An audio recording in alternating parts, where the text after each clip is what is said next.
Hello students, welcome again.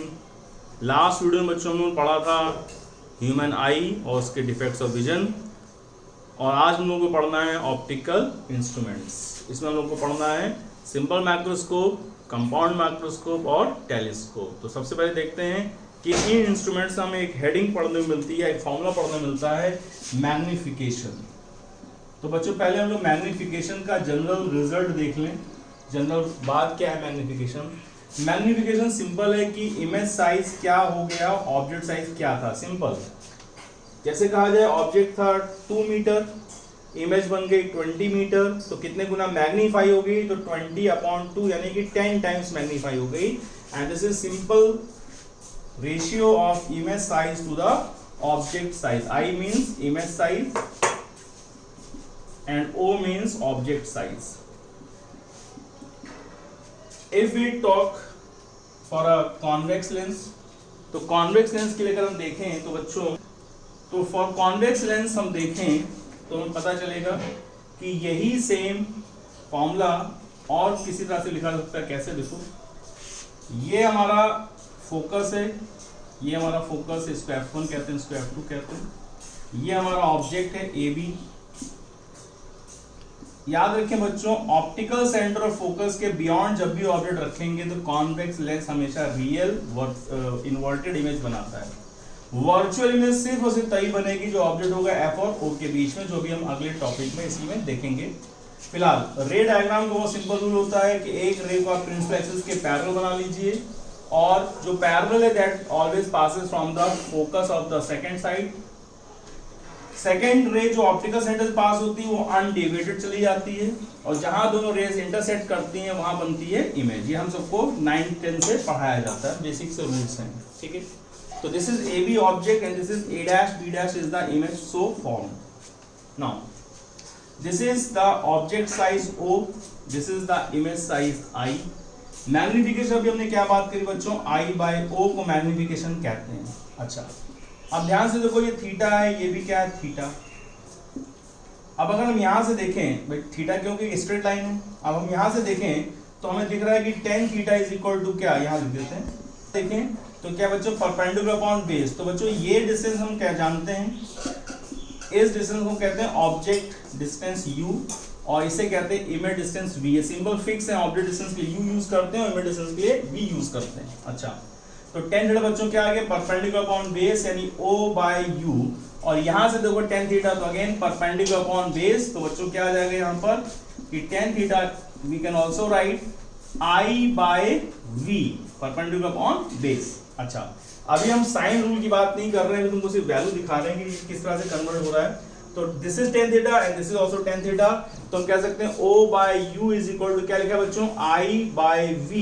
तो O को इधर ले आओ, V को इधर ले जाओ, तो लिखा हुआ V/U is equal to I/O, और I/O को हम क्या कहते हैं बच्चों? मैग्नीफिकेशन। तो मैग्नीफिकेशन का जनरल रिजल्ट क्या है? V/U या I/O। ठीक, अब दो बातें और ध्यान समझ लो बच्चों। हमने ये रूल पढ़े हुए हैं कि लाइट के जो अगेंस्ट डिस्टेंस है वो नेगेटिव होते हैं, अलोंग पॉजिटिव होते हैं, और अगेंस्ट अलोंग इसलिए डिसाइड हो जाते हैं बच्चों क्योंकि हम स्टार्ट कहां से करते हैं? Optical centre. सारे डिस्टेंस ऑप्टिकल सेंटर से नापना शुरू करते हैं। तो जैसे हमने ऑब्जेक्ट डिस्टेंस नापा तो कहां जाएंगे हम? लाइट के अगेंस्ट। इमेज डिस्टेंस नापना होगा तो हम किधर जाएंगे? लाइट के अलोंग।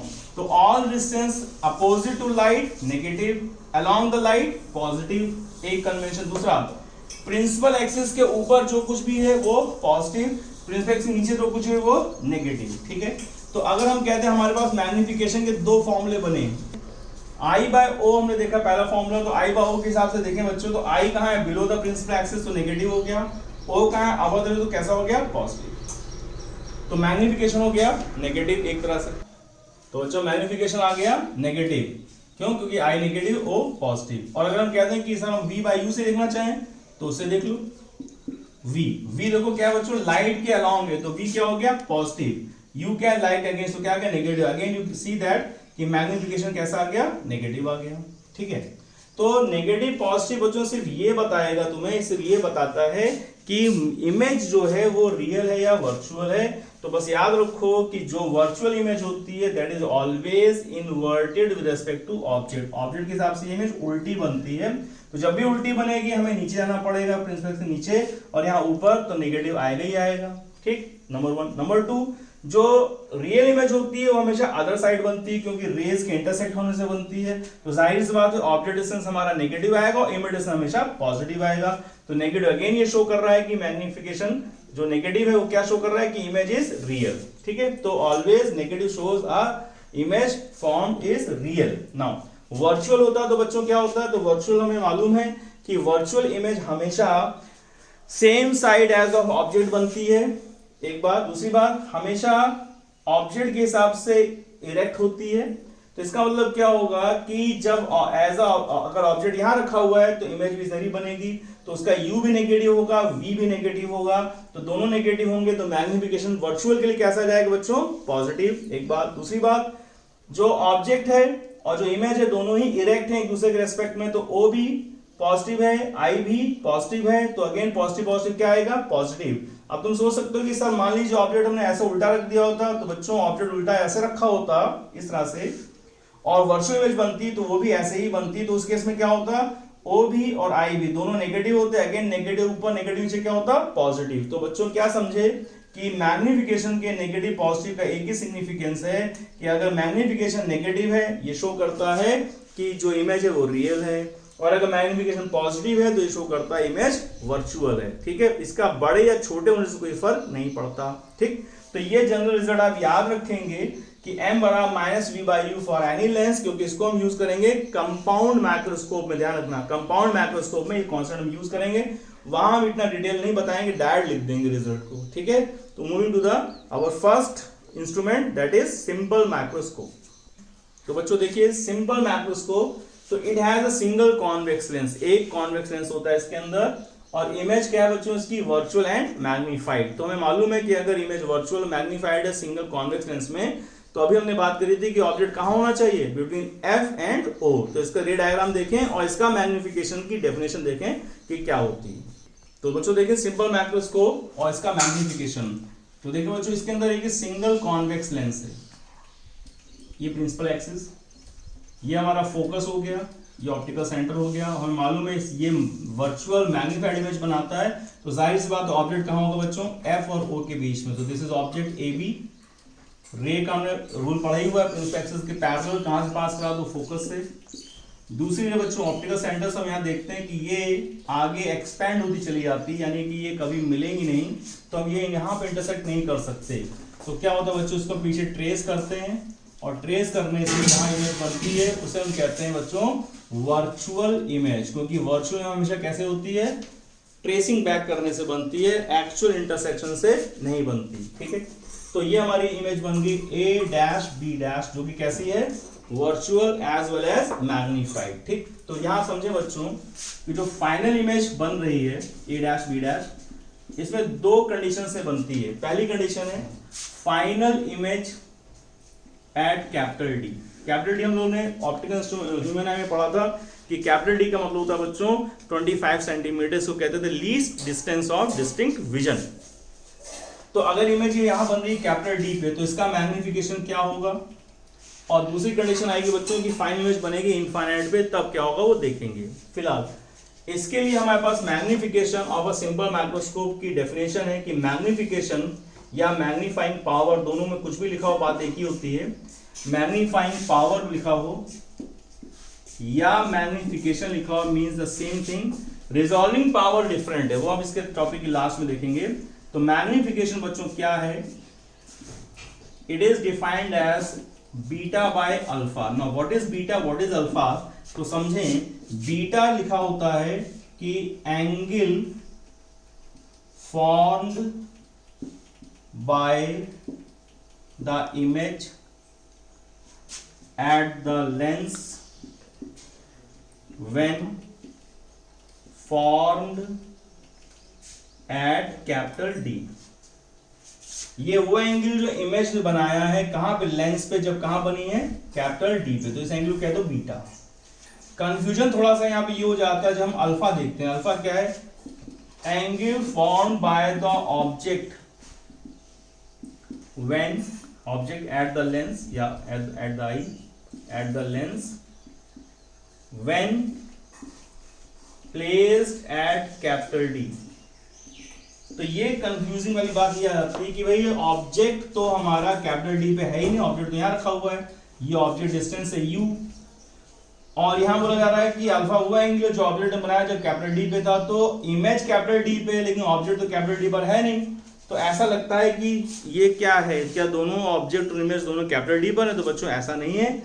इसमें क्या है कि ऑब्जेक्ट को जब कैपिटल डी पे रखा था उससे जो उसने जो एंगल बनाया था पास्ट में वो एंगल अल्फा था, फिर उस ऑब्जेक्ट को यहां से उठाया और एफ और बीच में रखा, इमेज बनी कैपिटल डी पर। अब जो इमेज ने एंगल बनाया वो बीटा है। तो it means beta and alpha दोनों एक साथ नहीं बन रहे, they are not formed simultaneously, they are formed one by one. First we have placed the object at capital D and from there we have calculated the angle alpha, वो हमारे पास है। Then we replace, उठाया वहां से उसको और उठा के हमने एफ और बीच में रखा। अब जो इमेज बनी उसने एंगल बनाया बीटा, इमेज कहां बनी? कैपिटल डी पे। तो simple, I think it's clear कि ऑब्जेक्ट को पहले कैपिटल डी पे रखा, अल्फा नोट कर लिया, वहां से हटा करके एफ और बीच में रखा, किसको? ऑब्जेक्ट को, इमेज बन गई कैपिटल डी पे, एंगल क्या बना? बीटा, उसको नोट कर लिया। अब बीटा अल्फा का रेशियो करेंगे तो आपको इसका मैग्निफिकेशन या मैग्नीफाइंग पावर मिल जाएगी। तो होपफुली आपको एंगल समझ में आ गए। अब इसका हम देखते हैं रिजल्ट कैसे आता है। ठीक, तो बच्चों देखते हैं क्या किया हमने।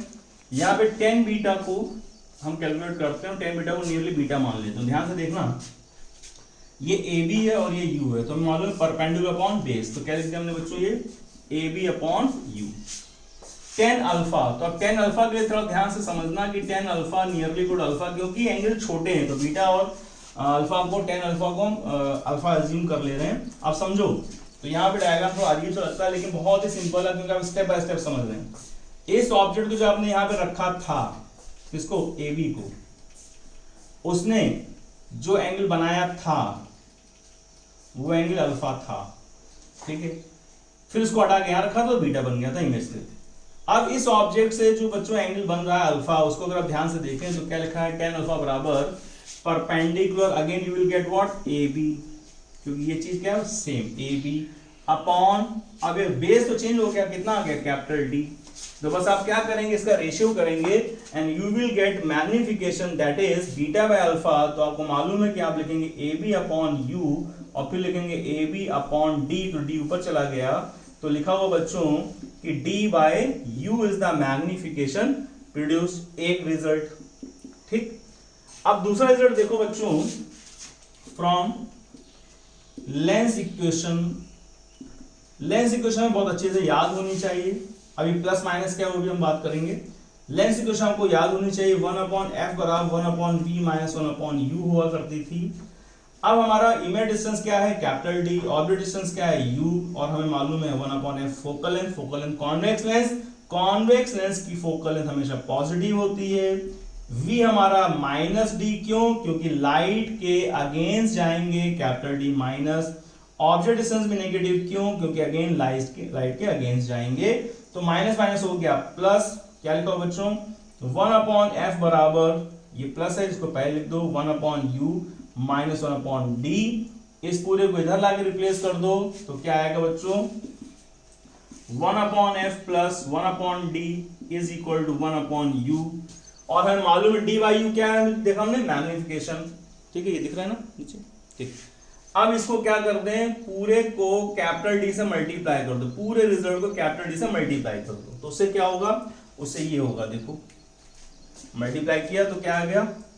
d by F plus d by D one equal to d by you.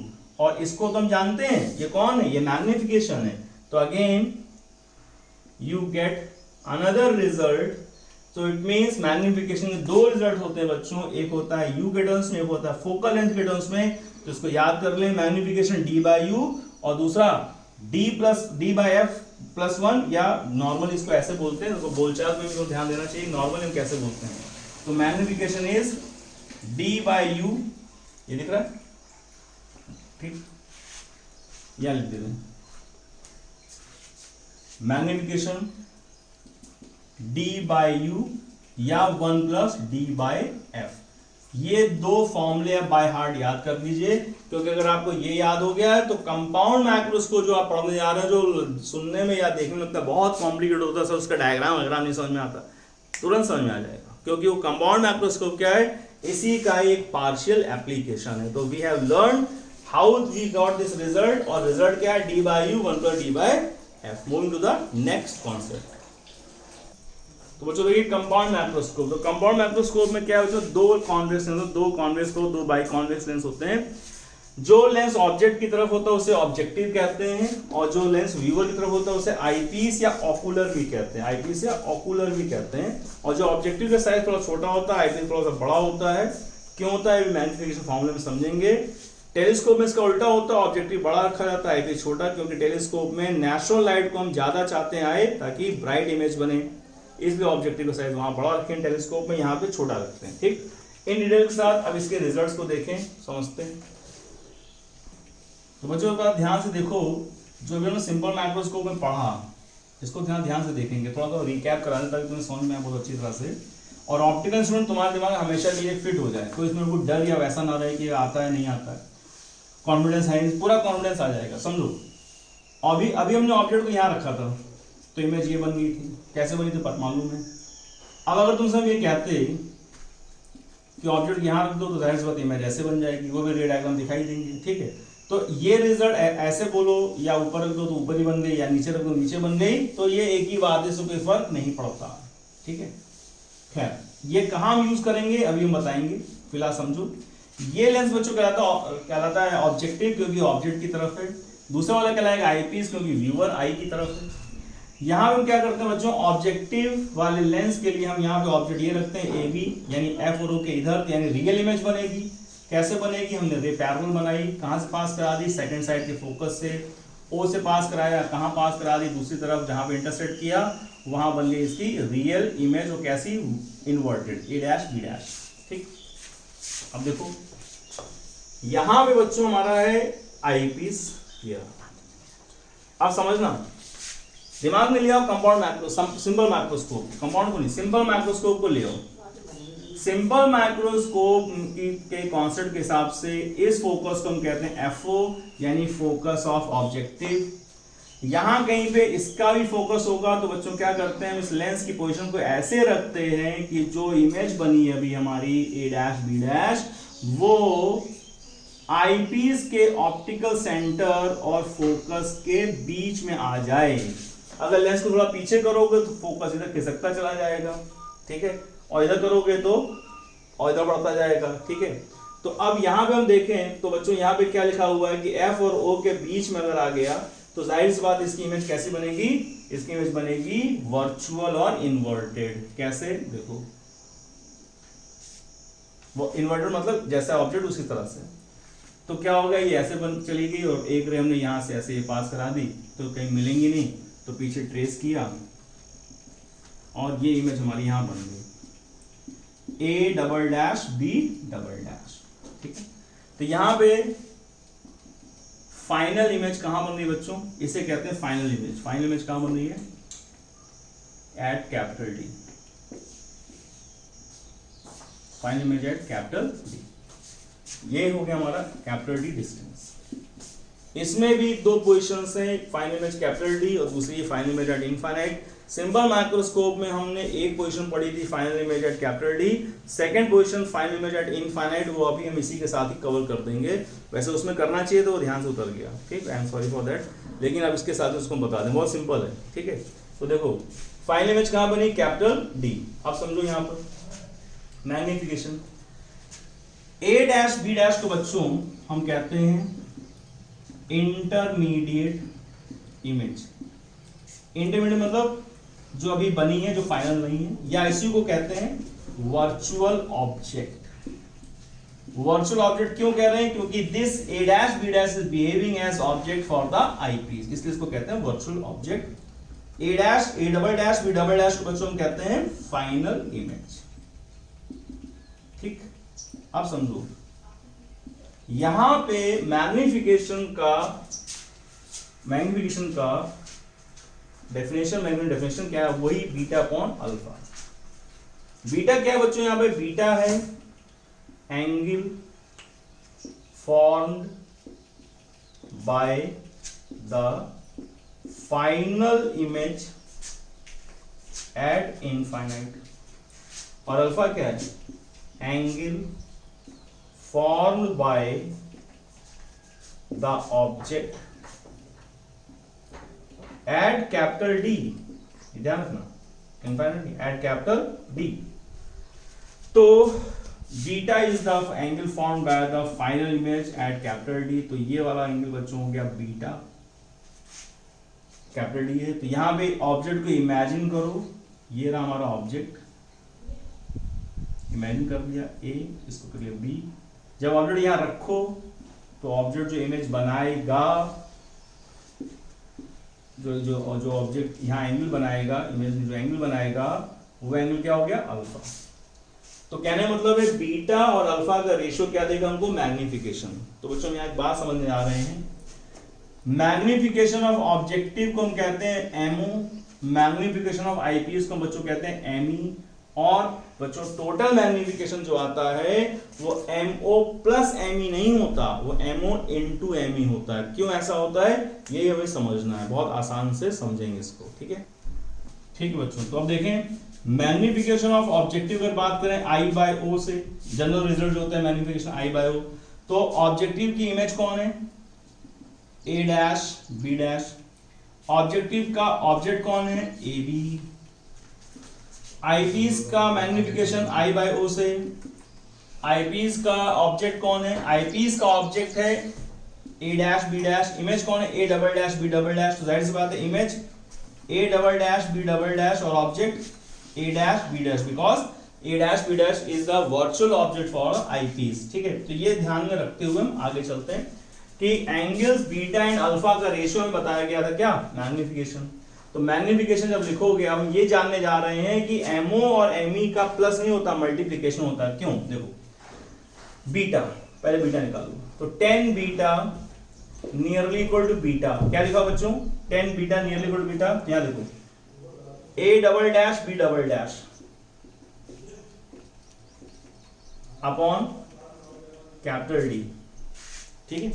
A double dash perpendicular ही होगा ना, perpendicular upon base, A double dash B double dash upon capital D. 10 alpha nearly equal to alpha, क्या लिखा बच्चों, ये लिखा हुआ A B upon capital D. Now magnification क्या हो जाएगा बच्चों, तो m बराबर बीटा बाय अल्फा, तो क्या आएगा बोलो, a double dash b double dash upon capital D beta, alpha क्या लिखा हुआ है, ab अपॉन कैपिटल डी। तो ये कैंसिल हो गया, क्या आएगा result, a double dash b double dash upon ab। This is the magnification का जनरल रिजल्ट किसका, कंपाउंड माइक्रोस्कोप का। अब समझो इसको थोड़ा सा मॉडिफाई करो, कैसे मॉडिफाई करोगे, इस रिजल्ट में बच्चों ऊपर नीचे ए डैश बी डैश से मल्टीप्लाई डिवाइड कर दो, कर सकते हैं, कोई फर्क नहीं पड़ा। करने के बाद इंटरचेंज कर दो, इनको इधर पहुंचा दो, इनको इधर, इनकी अदला बदली कर दो, भैया तुम इधर आ जाओ, तुम इधर आ जाओ। तो क्या आएगा देखो, A double dash B double dash upon क्या लिखा बच्चों, A dash B dash into, ये इधर आ गया, क्या लिखा हुआ है, A dash B dash upon A B, correct. अब कुछ दिखने लगा, हाँ दिखने लगा, क्या, ये तो कौन है, A double dash B double dash upon A dash B dash कौन है, एम ई है, और ये कौन है, ये एमओ है। तो साफ साफ दिखने लगा कि magnification, net magnification what we are getting M E into M O, और you can say it is M O into M. तो मैग्निफिकेशन जो आ रहा है आपका, नेट मैग्निफिकेशन जो आ रहा है बच्चों, वो इनका सम नहीं होता, इनका मल्टीप्लिकेशन होता है। तो फॉर एग्जाम्पल, जैसे कोई तुमसे ऐसे एग्जाम्पल, ऐसे कोई क्वेश्चन ही कह दे कि ऑब्जेक्टिव ने मैग्निफिकेशन प्रोड्यूस किया 2 टाइम्स और आईपीएस ने मैग्निफिकेशन प्रोड्यूस किया 6 टाइम्स, तो बच्चों नेट मैग्निफिकेशन क्या होगा, 6 + 2 8 नहीं होगा, 6 × 2 12 हो जाएगा। नेट मैग्निफिकेशन क्या हो जाएगा, 6 × 2 12 हो जाएगा। इस बात का ध्यान रखें। कैसे आया, होपफुली समझ में आ गया होगा। अब इस रिजल्ट को हम सिंपली 2 स्टेप में लिखेंगे और हमारा रिजल्ट खत्म हो जाएगा। देखते हैं। तो बच्चों देखो, अब ये रिजल्ट हमारे पास आ गया कि नेट रिजल्ट क्या आ रहा है, नेट रिजल्ट आ रहा है ammo into ME.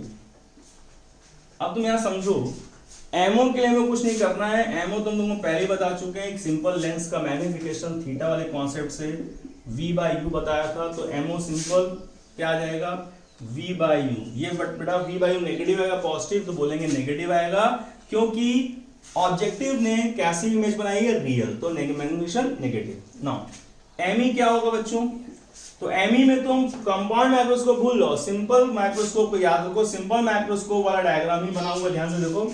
Simple microscope में क्या हुआ था, हमने ऑब्जेक्ट यहां रखा था, इमेज यहां बन गई थी।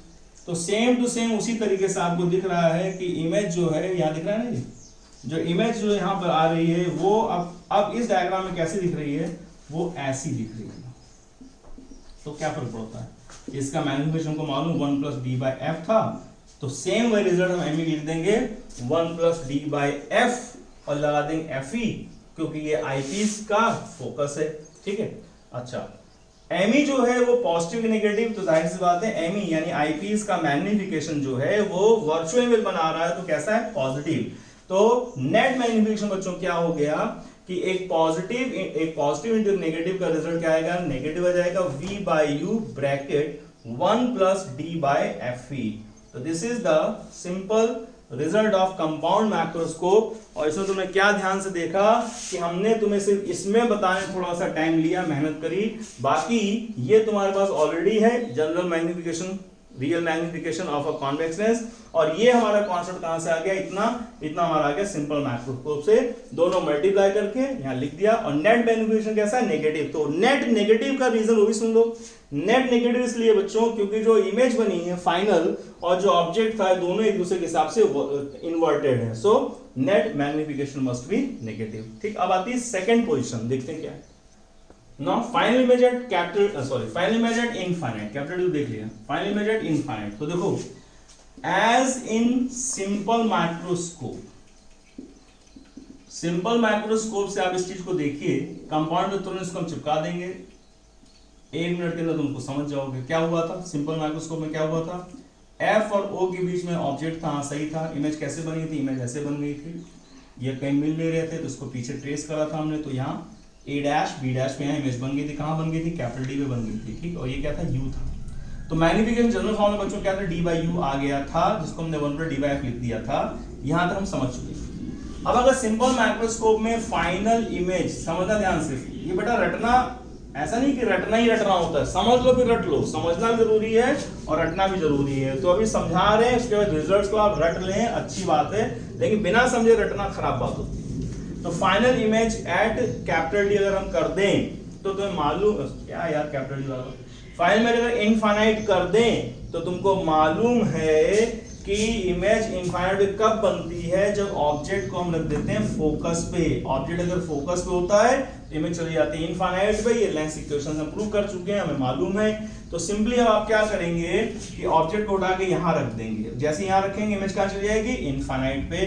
तो रे डायग्राम हमारा ऐसा दिखने लगता है बच्चों, थोड़ा चेंज कर लेते हैं, ये रे डायग्राम ऐसा हो जाता है कि ऑब्जेक्ट हमने ऐसे रखा, रे हमने पैरेलल बनाई, उधर के फोकस से पास कर गया और ऑप्टिकल सेंटर से रे ऐसे जाएगी और ये दो रे एक दूसरे के पैरेलल हो जाती हैं। तो इसका मतलब क्या हुआ कि इनफाइनाइट जा रही है तो इसको ये कहीं मिलेगी नहीं, तो हम कह देते हैं कि फाइनल इमेज कहां चली गई है, इनफाइनाइट पे चली गई। कैसी है, हाईली मॉडिफाइड है, मैग्नीफाइड है। तो अब क्या करोगे,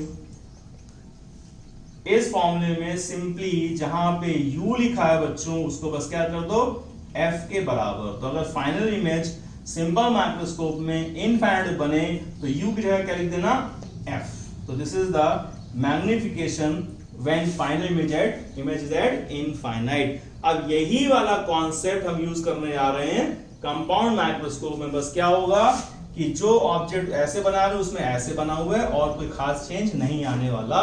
तो now we are going to see कि कंपाउंड माइक्रोस्कोप में फाइनल इमेज एट इनफाइनाइट कैसे बनेगी। ठीक, अब बच्चों देखें final image at infinite due to a compound microscope. तो ये जो रिजल्ट्स हैं ये ऑब्वियस हो जाने चाहिए आपके लिए कि ये रहा ऑब्जेक्ट, ये रहा फोकस ऑफ ऑब्जेक्टिव, ये रहा ऑप्टिकल सेंटर, ये रे पैरेलल कहां से पास करके फोकस से, ये क्या है, किसके फोकस से, जाहिर सी बात है ऑब्जेक्टिव के, तो एफओ है।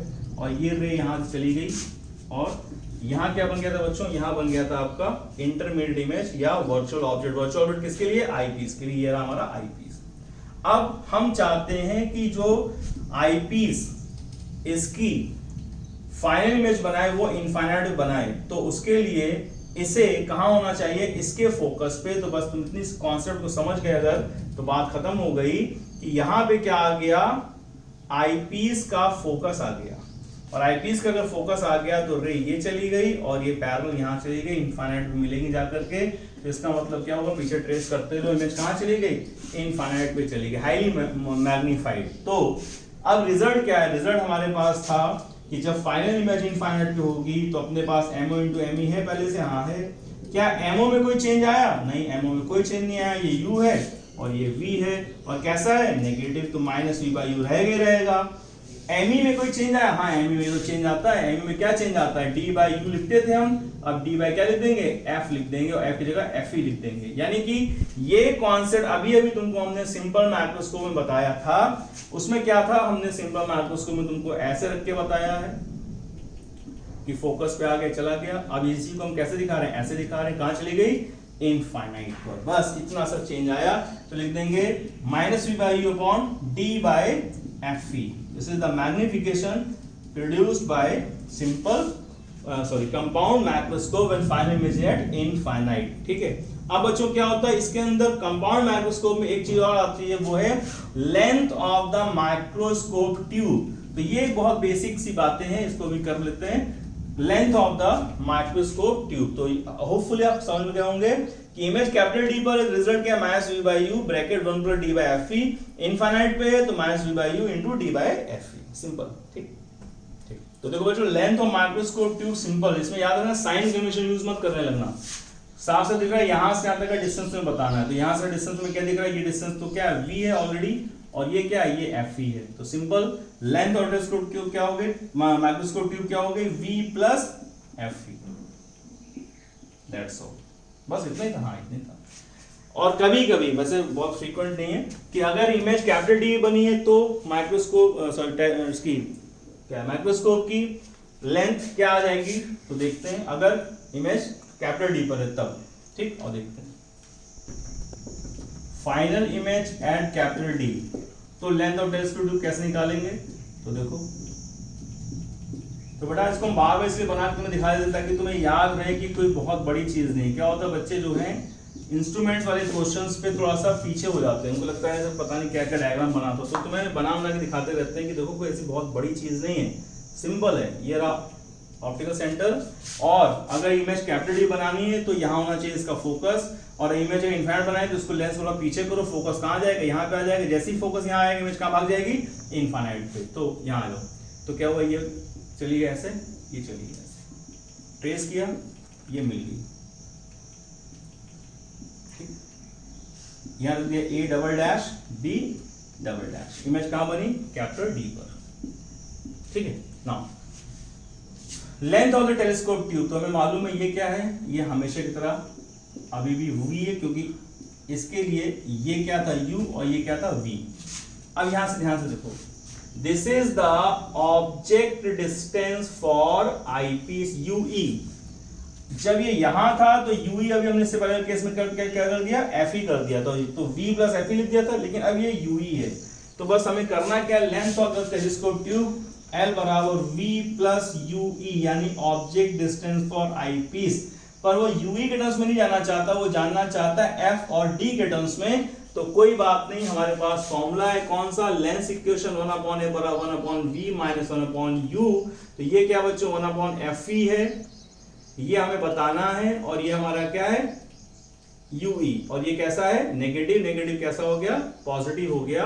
क्यों, क्योंकि हम इसे यहाँ पे देख रहे हैं, UE हमें निकालना है UE, और V क्या हो गया हमारा, कैपिटल D। तो क्या आ जाएगा, देखो 1/fe बराबर 1/d, कैसा, माइनस माइनस माइनस प्लस हो गया 1/UE, V के लिख दिया -d। अब इसको उधर ले जाओ बच्चों, तो क्या लिखा है, 1/fe प्लस 1/D बराबर 1/UE। Now you have to find UE to put it here. तो UE हमारा सॉल्व करो बच्चों, क्या आ जाएगा, FE प्लस D, सॉल्व करके देख लेना, ये आ जाएगा।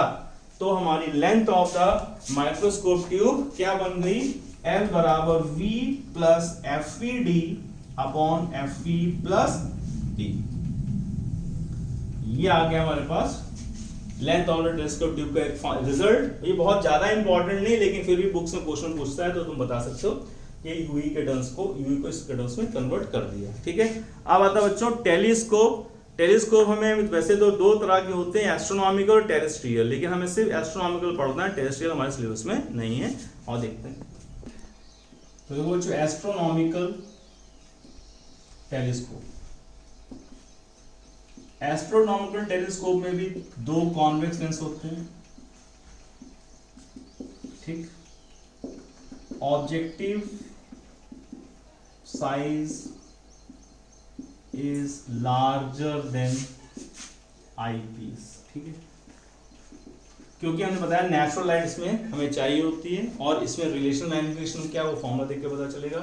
तो पहली पोजीशन क्या कि final image at capital D, final image at capital D, तो देखा जाएगा, यानी कैपिटल डी मतलब 25 सेंटीमीटर। तो समझते हैं इसको। तो देखिए बच्चों, टेलीस्कोप में क्या हुआ, ऑब्जेक्टिव का साइज बड़ा है, और एक बड़ी अच्छी और सिंपल बात यह है कि यहाँ पे ऑब्जेक्ट हमने नहीं रखा हुआ है, ऑब्जेक्ट पहले से है। क्यों? क्योंकि एस्ट्रोनॉमिकल टेलीस्कोप में आप क्या देखते हैं, एस्ट्रोनॉमिकल टेलीस्कोप में देखते हैं चांद, सितारे और अदर प्लैनेट्स वगैरह वगैरह, तो वो सब ऑलरेडी पहले से कहाँ पर है, इनफाइनाइट पे, एट वेरी लार्ज डिस्टेंस है वो, तो हमें उनको कहीं रखना नहीं, वो पहले से हैं। तो बच्चों में याद है कि जो इनफाइनाइट है, बहुत लार्ज पे होता है, इनफाइनाइट पे तो इमेज की कहाँ बनती है, फोकस से बनती है। तो ये इमेज यहाँ बन गई फोकस, किसका फोकस, ऑब्जेक्टिव का। तो दिस इज F4। तो बाय डिफॉल्ट ये बात आपके दिमाग में होनी चाहिए कि ये जो बन रहा है ये हमेशा क्या है, F4 रहता है, इसे आप चेंज नहीं कर सकते। ठीक है, अच्छा, अब यहाँ जो आपका आईपीस है, जो आईपीस है वो आपकी इमेज को, फाइनल इमेज को बनवाता है, ये रहा आईपीस। तो पहली इमेज क्या बन रही है हमारी, final image at capital D. तो देखें ये रही, यहां चलेगी, पैरेलल बनाया, पार होगी इधर। ठीक, पीछे ट्रेस बैक किया, ये कैपिटल डी में बन गई। ठीक है, क्लियर है। ये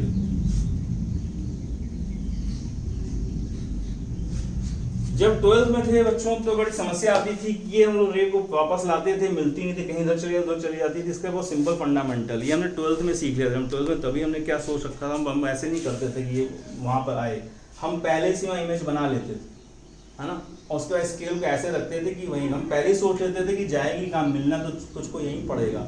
रे को मिलाने में क्या होता है, नहीं मिलता, पहले से इमेज बना दो, रे को धाए से घुमा दो, तुरंत बन जाता है। ठीक है, कि 12th वाले बच्चे जो आप एग्जाम अगर दें अगले साल के लिए, तो उनके लिए है कि आप पहले से इमेज सोच लो कहाँ बनाना है, उसके बाद सीधा सटीक लगे जोड़ दो। ठीक है, बजाय रे वहां पे आए आप इमेज बना दो, रे अपने आप वहीं पहुंचा दो, इसके धीमे धीमे हल्का घुमा के। खैर, अब यहाँ पे आ गया आपके पास कैपिटल डी। अब क्या कहोगे इसको कहोगे ए डैश बी डैश। तो sir A dash, A B कहाँ है, ए बी बड़ा इनफाइनाइट पे, तो उसकी इमेज बन गई ए डैश बी डैश। ये क्या है, A double dash B double dash, ये क्या है, फाइनल इमेज। ठीक, तो क्या समझे ये कि ए डैश बी डैश क्या है बच्चों, इंटरमीडिएट इमेज या वर्चुअल ऑब्जेक्ट, वो सारी बातें वही जो थोड़ी देर पहले समझी थी। ठीक है, ओके, अब समझो ये इसका फोकस है, ठीक है, ऑब्जेक्टिव का, और इस ऑब्जेक्ट की इमेज यहां बन रही, जाहिर सी बात है आईपीस का फोकस कहां पर है, इस तरफ है, किस तरफ, जाहिर सी बात है इस तरफ है। क्यों? क्योंकि भैया जब इसका ऑप्टिकल सेंटर और इसके फोकस के बीच में ऑब्जेक्ट बनेगा तभी तो इमेज इधर बन रही है। लॉजिक, हाँ ठीक है, बात सही है।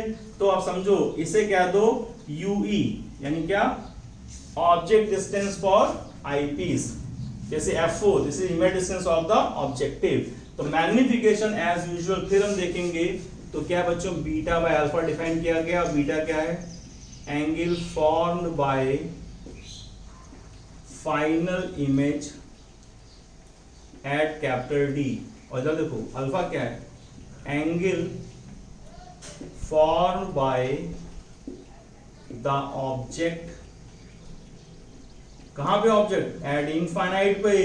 तो कैसे करें, क्या करें, तो देखो tan beta nearly equal to beta, क्या दिख रहा है मुझे यहाँ पे, यहाँ देखो ये रहा A dash A double dash B double dash ने जो एंगल बनाया हुआ ये बीटा है, कहाँ पे इमेज कैपिटल डी पे, लेकिन इस ट्रायंगल को यूज कर लेंगे, यहाँ से इस ट्रायंगल को यूज करेंगे, क्या करेंगे, tan beta near equal to beta क्या आएगा, A dash B dash upon this is U E, ठीक, tan alpha near equal to alpha, क्या लिखो बच्चों, तो कहो सर tan अल्फा ऑब्जेक्ट तो इनफाइनाइट पे एंगल ये बनाया, तो बच्चों इधर जाओगे तो कभी लौट के नहीं आओगे क्योंकि इनफाइनाइट हो जाएगा, तो तुम जानते हो कि ये स्ट्रेट लाइन है तो अल्फा है, तो ये भी क्या है बच्चों अल्फा, तो बजाय इधर से जाने के इधर से निकाल लो, तो क्या आएगा tan अल्फा बराबर ए डैश बी डैश अपॉन ये डिस्टेंस फिक्स हमेशा क्या परपेंडिकुलर अपॉन बेस क्या f4, तो आपका मैग्निफिकेशन क्या है बच्चों बीटा बाय अल्फा के हिसाब से क्या आ गया A dash B dash upon U E, और यहाँ क्या लिखोगे ए डैश बी डैश ऊपर चला गया कौन f4, तो ये डैश में कट गया, तो मैग्निफिकेशन का जनरल रिजल्ट हमारे पास आ रहा है बच्चों, ये आ रहा है f4 upon UE, f4 upon UE. अब आईपीएस के लिए यूज करो लेंथ इक्वेशन फ्रॉम, लिख देते हैं फ्रॉम द लेंथ इक्वेशन क्या आएगा 1 अपॉन एफ ई बराबर 1 upon V minus 1 upon U E, तो बच्चों बताते जाओ, ये दिख रहा है ना 1 अपॉन यू ई, ठीक है। अब हमें मालूम है v बच्चों v क्या है कैपिटल डी है, u ही हमें निकालना है, यहाँ रिप्लेस करना है, तो इसको देखते हैं समझो, इस रिजल्ट को बच्चों हम यहाँ लिख रहे हैं, जगह यहाँ लिखेगा नहीं तुम्हारे स्क्रीन पे, तो यहाँ लिखते हैं 1 अपॉन एफ ई बराबर 1 अपॉन वी, वी के लिए डी, और डी कैसा as usual negative minus U, U भी कैसा नेगेटिव, तो आप इसको इधर ले जाएंगे तो 1 upon F E plus 1 upon D आ गया, और ये माइनस प्लस हो गया 1 अपॉन यू ई, तो क्या करो बच्चों ये 1 अपॉन यू ई यहाँ पे डायरेक्ट रिप्लेस कर दो, यानी क्या लिखा हुआ है, ये लिखा हुआ है f4 इंटू 1 अपॉन यू ई, इसको ऐसे लिख सकते हैं ना f अपॉन यू को f4 into 1 upon U E, और 1 अपॉन यू ई सीधे सीधा यहाँ से लगे रिप्लेस किया, तो क्या मिल गया हमें मिल गया magnification is equal to M into 1 upon F E plus 1 upon D. अब यहाँ से क्या करो एफ ई को बाहर निकाल लो, तो रिजल्ट आ जाएगा f4 upon F E bracket 1 plus F E upon D, ये रिजल्ट आ गया हमारे पास magnification by a telescope when final measure at capital D, और हमारा ये मैग्निफिकेशन कैसा आ रहा है, इन्वर्टेड ऑब्जेक्ट सीधा रहा होगा तो यहाँ पे एक माइनस साइन लगा देंगे इस तरह से, ठीक है।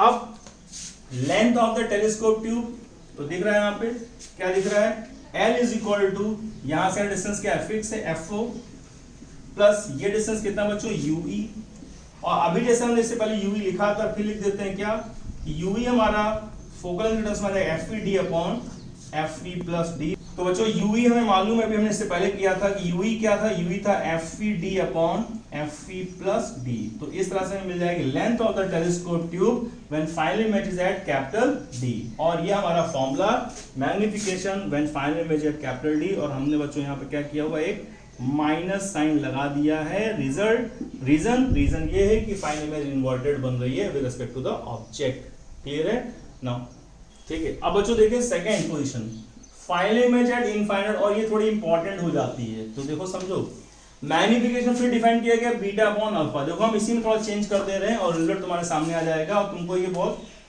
यूजुअल लगे, हाँ भाई आसान सा था। देखो क्या किया तुमने, ये जो ऑब्जेक्ट यहाँ पे बन रहा है इंटरमीडिएट ऑब्जेक्ट, इसकी इमेज को तुम्हें इनफाइनाइट बनाना, जाहिर सी बात है लेंस को थोड़ा पीछे खिसकाओ, लेंस को पीछे खिसकाओ तो एफ ई खिसकते यहाँ आ जाएगा, और जैसे ही एफ ई यहाँ पर आएगा यानी कि इस समय क्या हो गया कि इमेज जो बन रही है वो इधर से जो ए बी की इमेज थी वो फोकस ऑफ द ऑब्जेक्टिव में बन गई, और वही image focus of the eyepiece पर भी लाई कर रही है, और जब ऐसा होता है बच्चों तो हमें मालूम है कि फाइनल इमेज कहाँ पहुंच जाती है, फाइनल इमेज चली जाती है इनफाइनाइट पर।